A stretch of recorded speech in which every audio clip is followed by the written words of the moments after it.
for all you poor souls doing the further maths pure paper on Monday, it's hard. I can't even sugarcoat that one.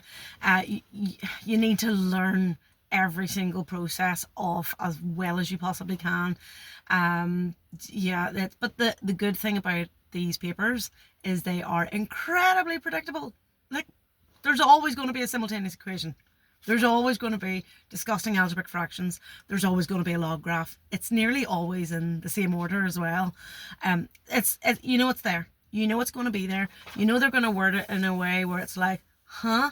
But this is where you need all your strategies. If you have ironclad strategies that you've just memorized, just memorize it. If you've done that, then you apply it to whatever question. You recognize, oh, this is a log equation. You just think about everything that you know, jot down on the side of the paper. I mean, it's 2 hours long. Seriously, you've got time. Put a wee note beside the topic of reminders of what your steps are. Because if you try to do that in your head while calculating at the same time, you'll forget them and you'll get muddled, and then you'll be like, ah! And then, you'll clear out of the exam. Don't do that. You also have to remember that the pass mark is really low, because it is so hard. You just need to stay focused, and that's the hardest part. I find the focus is the hardest part for me. I know my strategies, but I have to just breathe, zone in. What am I missing? Now, I'm going to base these revision guides on the 2022 paper. I'm just going to look through each question because it's all predictable. So I know, right, first one, find dy by dx. Of course it is. So dy by dx, that's differentiation. So the first thing I write up in the corner is rearrange the formula, then a wee star saying times by the power, and then take a power away. So once I've written that down, then I look to see, well, that one, for example, rearrange. If you see something where the x is under the fraction, you have to boot it out of the fraction. So like 4 over 5x squared is going to be 4 over 5, boot the x out, x to the power of minus 2. And then once you've got that, you then differentiate. Times by the power, take a power away. Make sure you've noticed everything. Question 2.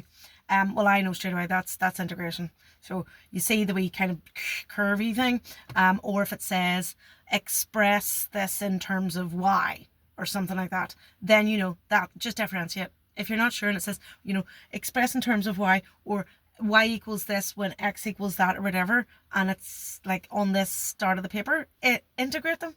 Just integrate them and then sub in your values, whatever you need to do. So integration, add to the power, rearrange the formula. So get the x out. If it's 1 over x cubed, it's literally just going to be x to the power of minus 3 because it's 1x. So rearrange, add to the power, and then divide by the new power. Write those wee notes down before you even start, and then start doing that. And remember, whenever you're doing integration, add your wee plus c at the end. Right, all these things. I'm not teaching any of these topics. If I made a video on that, if you want to check that out. But yeah, at this stage, you're a couple of days away from the exam. I'm hoping you know how to do them. If not, if there's a topic or two you don't know how to do, watch as many videos as you can, redo, look at the mark scheme, whatever you have to do. But this is just wee guidance for revision. Okay, question 3, matrices, predictable. So adding them, I know it's that your A plus A equals your new A, your B plus B equals your new B, like the first of the adding and subtracting with matrices is dead easy. You just, that one and that one is that one. It's whenever you're timesing them together, that's where it gets tricky. And of course, the second part of this is timesing A, B means your A matrice times your B matrice. So your A times your A plus your B times your C. This makes no sense to anyone unless they've looked at matrices. And you just keep doing that. The first row times by the first column, and that one plus that one times that. And there's a lot. I actually think this is the one where you need to focus the most on, because you have to calculate, memorize, add, regurgitate. But take it slowly and just double check yourself on these ones. Right, so that's that one. And then matrices where it's to the, what do you call it? You see, even can't even remember what this is. I know what to do, but I can't remember the name of it. The inverse. all I could think of was it was to the -1. It's the inverse of matrices. So whenever you see that you have to find an x, and you have to boot over one of your matrices, booting over your matrices, by the way, you can't do. What you have to do is you have to do the inverse of it. So that's your A and your D swap places, and then your B and your C become the opposite. So it'll be like if it's -3, it'll become a +3.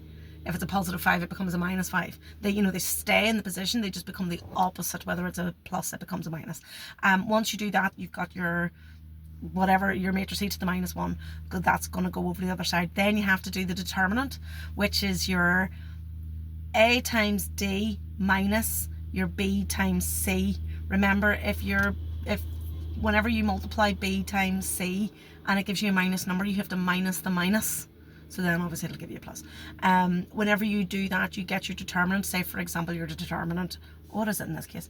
In this case, it's 5 times -4, which is -20, minus -3 times -1, which is 3. So it's -20 minus 3, which is -23. So your determinant is going to be 1 over -23.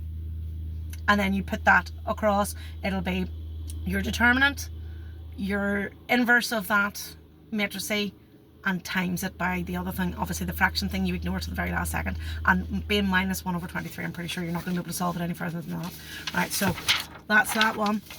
I say I'm not going into too much detail, this is just a quick run through. Quick run through, and we're question 4 and it's already 6 minutes.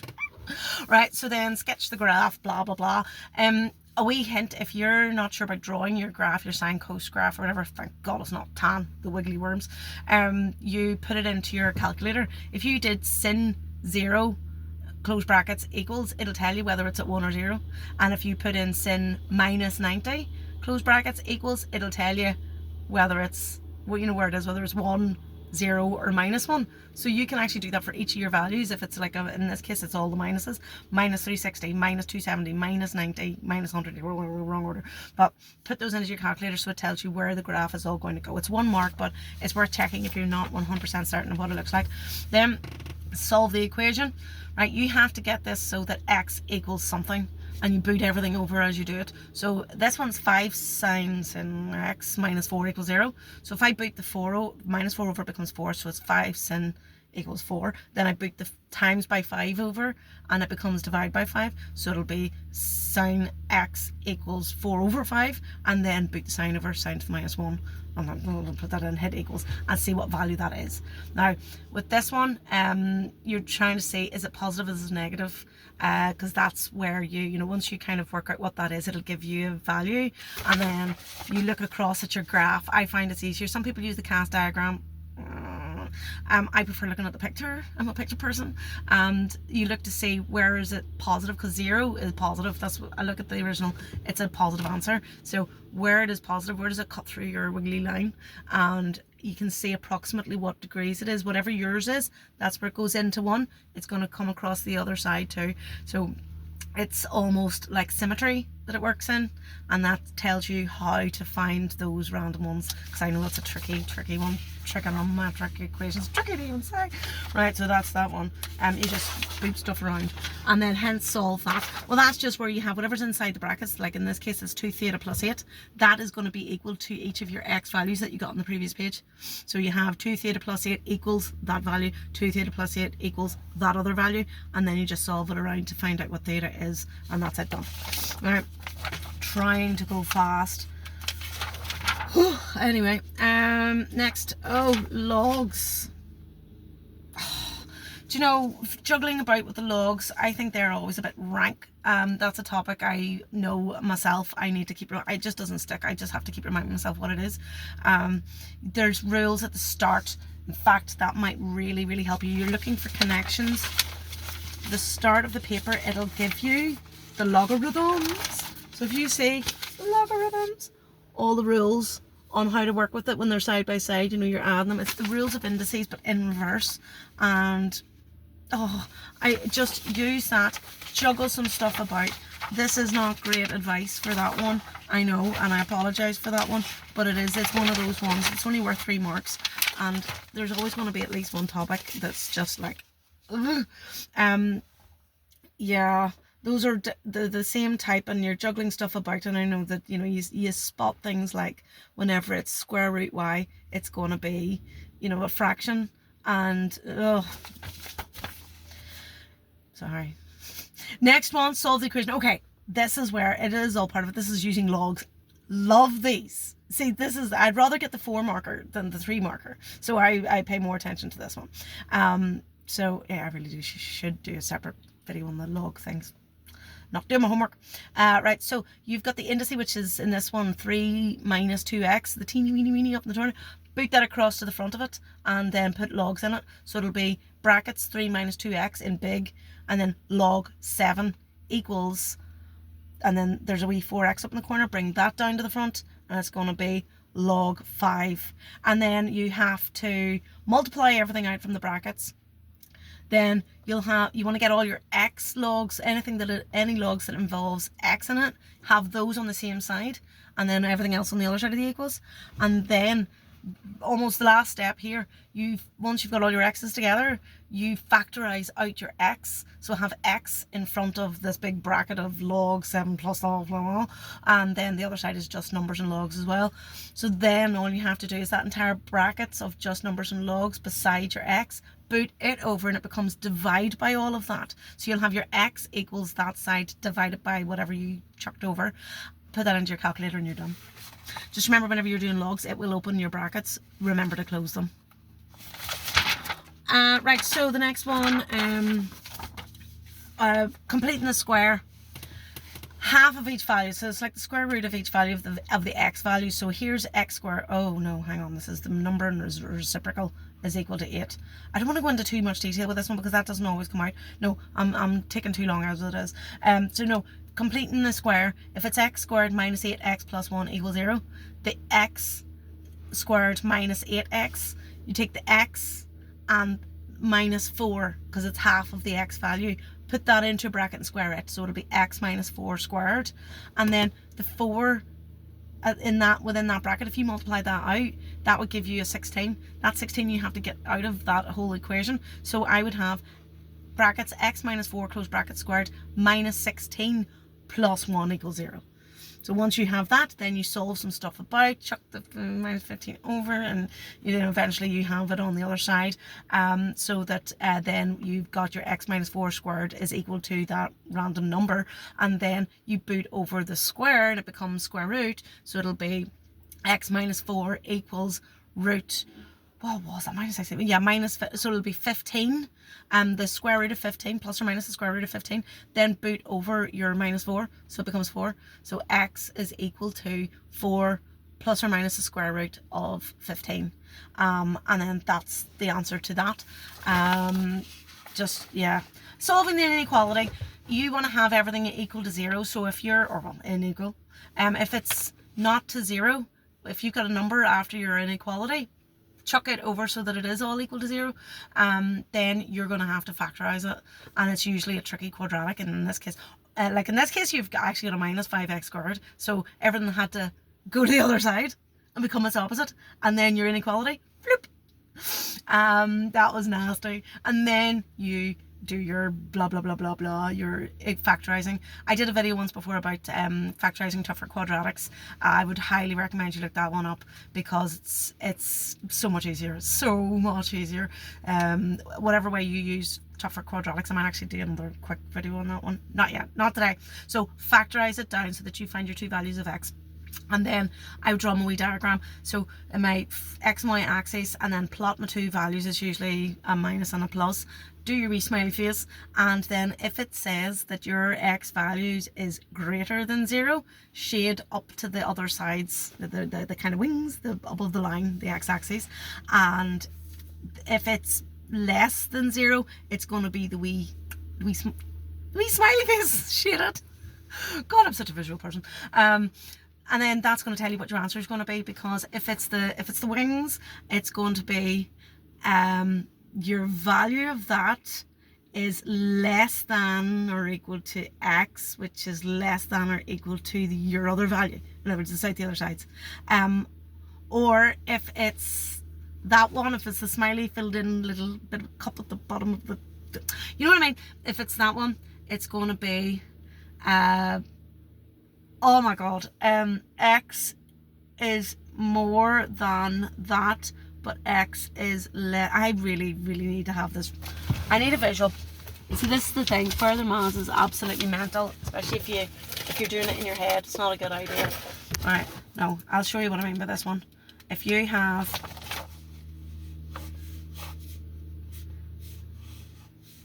let's say that that's -2 and that's -2, and that's, if it looks like that, then your x, hang on, I've said this wrong, x, you see I needed a picture, x is less than -2, or x is more than 2. See what I mean? Our x is either there or it's there. But whenever it's the same diagram, -2, 2, but it's the smiley face coloured in, because it's below 0. This is if your x is up more than 0, less than 0, it's this then. And it's going to be -2 is less than x, which is less than 2. That's what I meant. Take a note of those ones if you have to. Alright, next up we have a curve is defined by blah blah blah. Curves, like one of them was like 25% of the paper.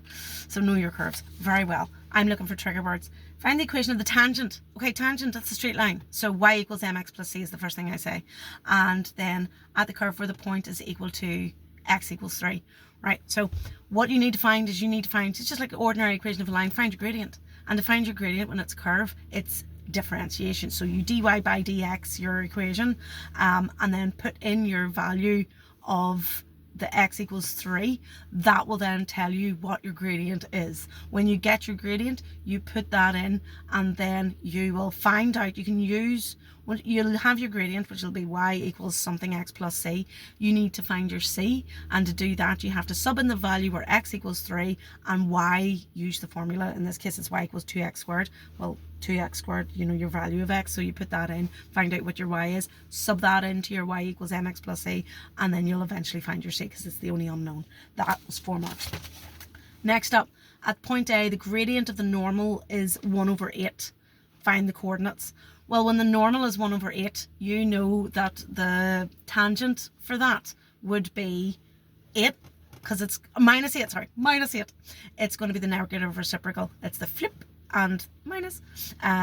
So it's going to be -8. So you know the gradient is y equals 8 minus 8x plus c in this case.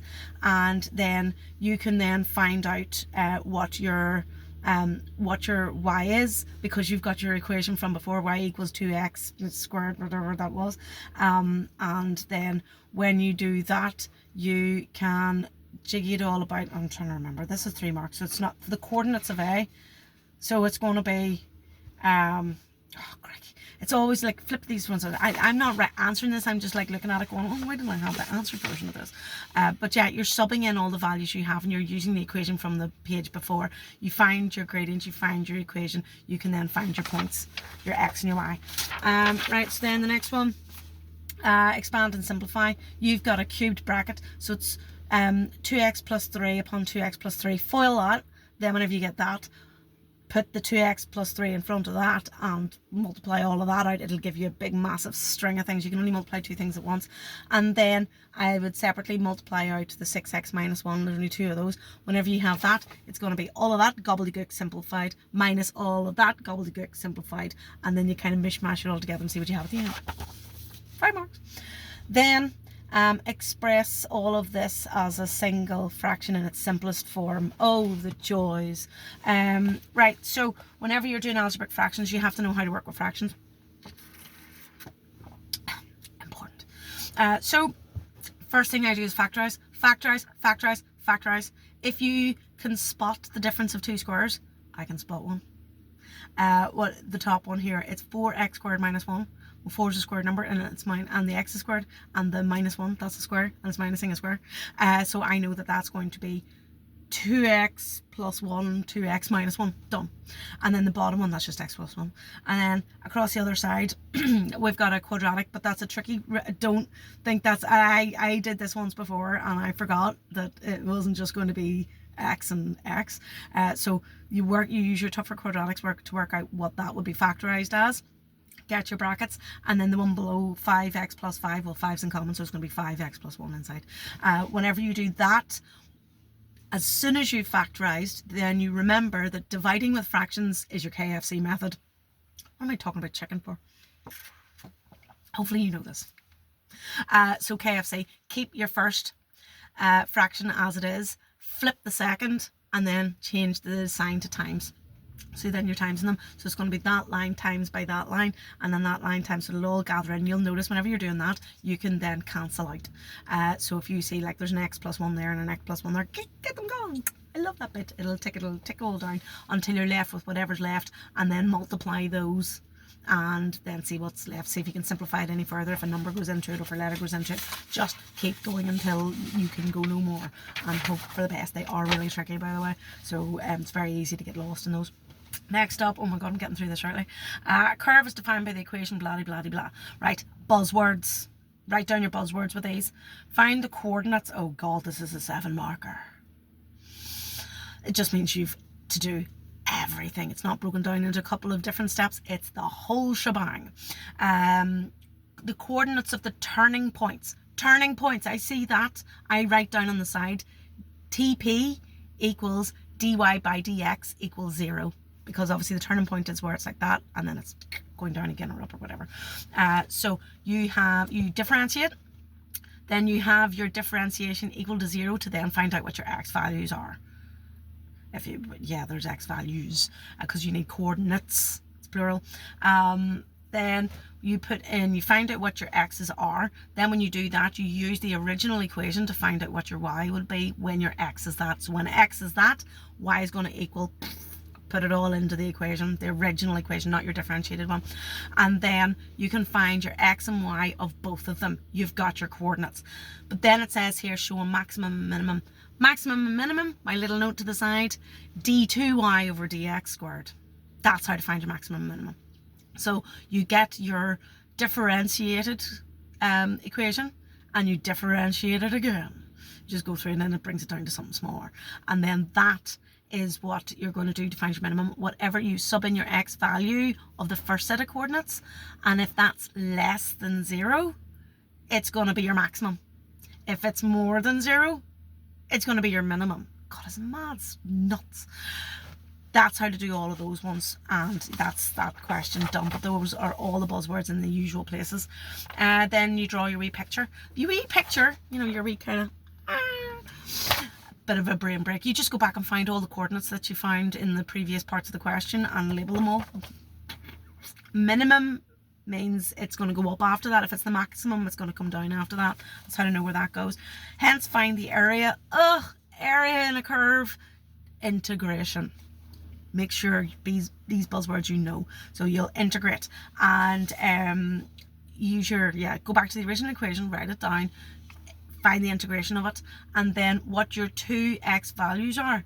And you'll see in this one it's 2 and 0, so thank God there's only one to actually do, because it's going to be the higher value of your x through your integration minus your lower value of your x put in through the integration. A lot, but again, you should know this. You should have this. This should all seem very familiar, not completely new. But you put that in, and at least it's minus 0. So you really, whatever the first one is, that's what your answer is going to be. But yeah, area under curve, integration. Right, the next one, your simultaneous equations. Right, your first job is to work out, you can usually use the clues to work out what the equations are. I'm not going to go into too much time on that one, because they often do give you all of those equations and it's straightforward enough to find out how you got to that. It's whenever you're doing that and they give you 2 pages to solve it. Right, so the first step is eliminate your z, and to do that I always take my first equation and I solve it simultaneously with my second equation to eliminate my z. If my z, in this case the first z is z, single z, the other one is plus 3z, so I times the top one by 3, so that the 3z, when I eventually take away the 3z, it eliminates that z. That'll create an equation of an something x plus something y equals something. Park that, circle it. That's my first one. Then I take the first original equation and the third original equation and I multiply out so that I can eliminate the z from those two. And then I'll be left with something x plus something y equals something. Circle it. Then I take those two equations and I solve those simultaneously to find out what my x or y is, whichever one you multiply it out is easier. And then sub it back into one of your x and y ones to then find out what your other one was. So now at this stage, you've got your x, you've got your y, you're at the last step. You take your x and y values and you chuck it into one of the original equations of your choice, obviously the easiest one, and you find your value of z. So although you're eliminating the z 2 full steps, z is the last one that you're going to find. Oh, we're nearly at the end of the paper. Thank God. Right, log graphs. You should be on autopilot with this. So in this case you'll see the table and I know that your first column, that's your x, your second column that they give you is your y. So the two empty columns that you have, it's going to be log of that first set, and in this case it's an m. So log m and then log r, and then get your recalculator out and just do your logs, close your brackets. With a lot of these ones you can just use your arrow, go back and like change the value, equals, go back, change the value, equals. It's so much faster. Once you do all of those, then the next thing I do is I rearrange that formula so that it reminds me what I have to do and what everything means. In this case it's r equals a m n. You'll notice that your r is where your y would be if this was x's and y's. So that is your y. So this is y equals, and the m is your x. But your wee n up in the top corner, that's your gradient. That's what your indices, laws of indices, it boots down to the front. So I would rearrange this as, now this doesn't get you any marks, it just helps with focus. R equals nm plus a. Because with those ones, that helps you to know what you're looking for. You need a value for the n, which is your gradient, and you need your value for your a, which is your c thing. So anyway, once you've done that and you've got all your logs, you draw your little picture. In this case they've given you all the values and it has to be really, really minute. It has to be to 3 decimal places. This kills me because I've got like no sight. My contact lenses can only do so much. You do that, you draw a line, you've got your, make sure it's really obvious where your wee things are, even circle them if you have to, just so that they know that you know that they know that you know you. Hedge your bets. Okay, then it says hence find values of a and n. Right. I find n first because m is the gradient, and I know to find the gradient it's diff y's over diff x's, or for, well that's the way I do it. Y2 minus y1 over x2 minus x1. The difference between your y's over the difference between your x's. Right, so you pick out, I always go with the first and second, so you go back to your logs. This, finding the gradient is using the log values. I have that written down. I take my first set of coordinates and my last set of coordinates, and I find the difference between my y's, and then I the difference between those divided by the difference between the two x's. That will give me whatever my value is for my n, and then you do it to decimal places if they tell you, whatever. They don't tell us in this one, but I would always give it to 2 decimal places. It says it's at the front of the paper anyway, 2 dp's unless otherwise stated. So you've got your n. You put that in. When you're finding your a, do not use your logs. Use your original values, but also use the original equation. So the original equation was r equals a m to the power of n. So I pick my first set of things. In this case it's like 2.15 is my first r. 2.15 equals my a, I don't know, so a, and then my m is 6.5 to the power of whatever the gradient is. So we have all of that kind of like subbed in and stuff. Hang on, what time is it? See, this is now where I have to check. Oh yeah, no, I'm good. I have to go shortly. So you put in your values in there, and you'll notice that it'll be a number to the power of that. You can put that over and then divide it by all of that to find your A. Sometimes it's going to be, you have to find, oh no, is that later? I think that's later. Where to boot over the indice, you have to times the other side by 1 over whatever your value of your indice was, your gradient thing. Just remember, it's like the inverse of it, the opposite of it. When you're bringing that over, it's gonna flip. Right, so then you've got all your values in that one, and that's your log graphs basically done. And then the last question's a bit kind of in that you have to just think about it, breathe, work it out logically. But I have found in most cases you're rearranging the subject, and you're writing express y in terms of x. So you're trying to work out what y is if you were just using x's. So with this one, it's finding the lengths, the total area of the rectangle. Well, the area of the rectangle is going to be that times that. That is x, that is y. So it's y, xy equals 450. But you have to find y equals, so you're putting over times by x and making it divide by x. So it's going to be y, you're rearranging, that's all. You're not solving, you're just rearranging. So it's going to be that over that. And then whenever you find that out, you're actually going to sub in the value of what y is. Instead of using y, you're going to use the x version of y. Show the expression of length of that, blah, blah, blah, blah.